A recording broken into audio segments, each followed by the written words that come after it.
Adaptación, cuento, es que somos muy pobres de Juan Rulfo.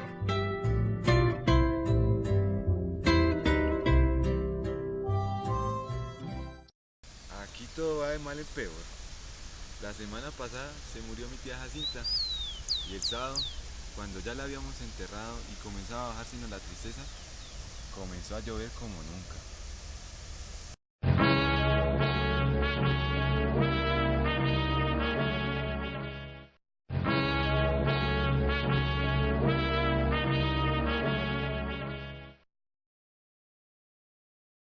A mi papá se le dio coraje porque toda la cosecha de cebada estaba saliéndose en el solar y el aguacero llegó de repente en grandes olas de agua, sin darnos tiempo ni siquiera, aunque fuera a recoger un manejo. Lo único que pudimos hacer, todos los de mi casa, fue estarnos debajo del tejado mirando cómo el agua que caía del cielo quemaba aquellas cebadas tan recién cortadas.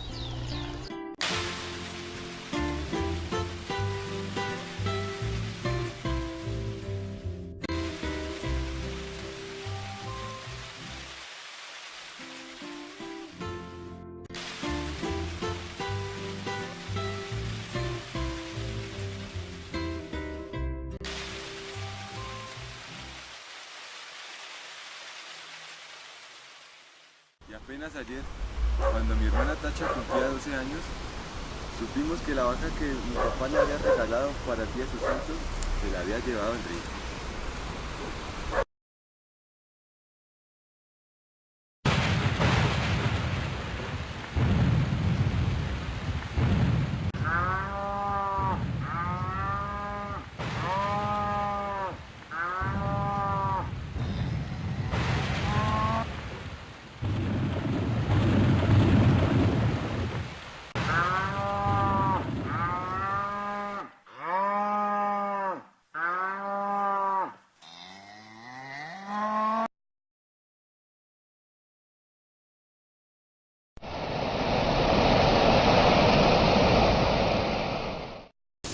El río comenzó a crecer hace 3 noches, a eso de la madrugada.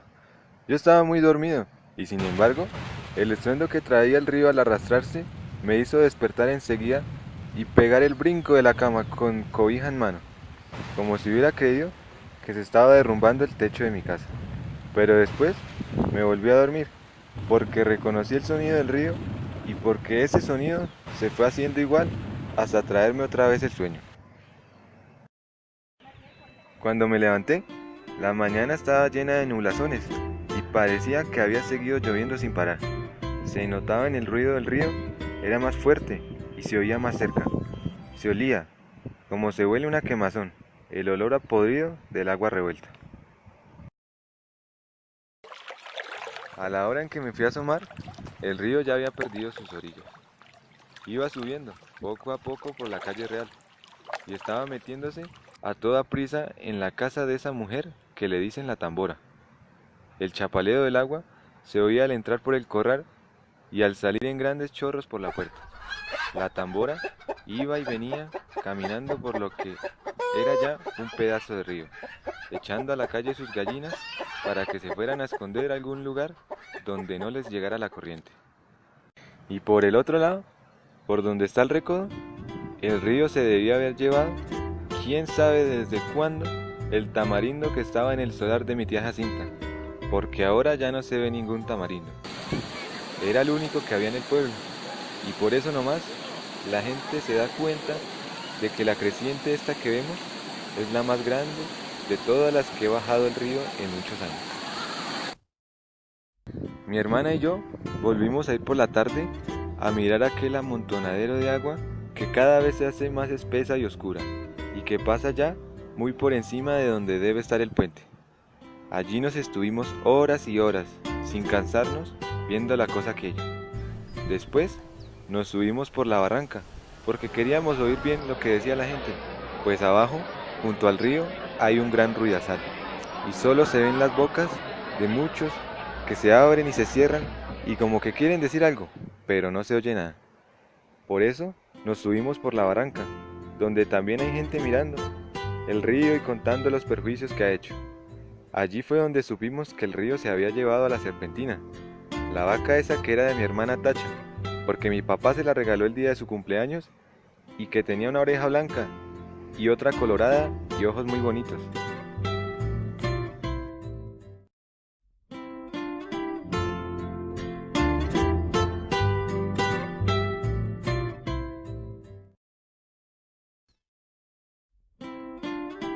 No acabo de saber por qué se le ocurriría a la serpentina pasar el río este, cuando sabía que no era el mismo río que ella conocía de a diario. La serpentina nunca fue tan atarantada. Lo más seguro es que ha de haber venido dormida para dejarse matar así nomás por nomás. A mí muchas veces me tocó despertarla cuando le abría la puerta del corral, porque si no, de su cuenta, allí se hubiera estado día entero con los ojos cerrados, bien quieta y suspirando, como se oye suspirar a las vacas cuando duermen. Y aquí ha de haber sucedido eso de que se durmió. Tal vez se le ocurrió despertar al sentir que el agua pesada le golpeaba las costillas. Tal vez entonces se asustó y trató de regresar, pero al volverse se encontró entreverada y acalambrada entre aquella agua negra y dura como tierra corrediza. Tal vez bramó pidiendo que le ayudaran. Bramó como solo Dios sabe cómo. Yo le pregunté a un señor que vio cuando la arrastraba el río si no había visto también al becerrito que andaba con ella, pero el hombre dijo que no sabía si lo había visto. Solo dijo que la vaca manchada pasó patas arriba muy cerquita de donde él estaba y que de allí una voltereta y luego no volvió a ver ni los cuernos ni las patas ni ninguna señal de la vaca. Por el río rodaban muchos troncos de árboles con todo y raíces, y él estaba muy ocupado en sacar leña, de modo que no podía fijarse si eran animales o troncos lo que arrastraba. No más por eso, no sabemos si el becerro está vivo o si se fue detrás de su madre río abajo. Si así fue, que Dios los ampare a los dos. La apuración que tenía en mi casa es lo que puede suceder el día de mañana, ahora que mi hermana Tacha se quedó sin nada. Porque mi papá, con muchos trabajos, había conseguido a la serpentina, desde que era una vaquilla, para dársela a mi hermana, con el fin de que ella tuviera un capitalito y no se fuera a ir de piruja como lo hicieron mis otras dos hermanas, las más grandes. Según mi papá, ellas se habían echado a perder porque éramos muy pobres en mi casa y ellas eran muy retobadas. Desde chiquillas ya eran rezongonas y tan luego que crecieron les dio por andar con hombres de lo peor, que les enseñaron cosas malas. Ellas aprendieron pronto y entendían muy bien los chiflidos, cuando las llamaban a altas horas de la noche.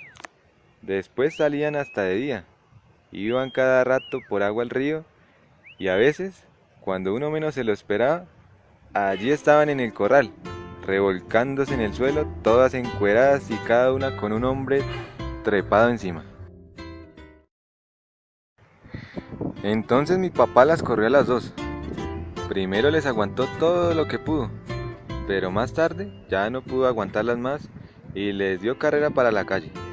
Ellas se fueron para Yutla, o no sé para dónde, pero andan de pirujas.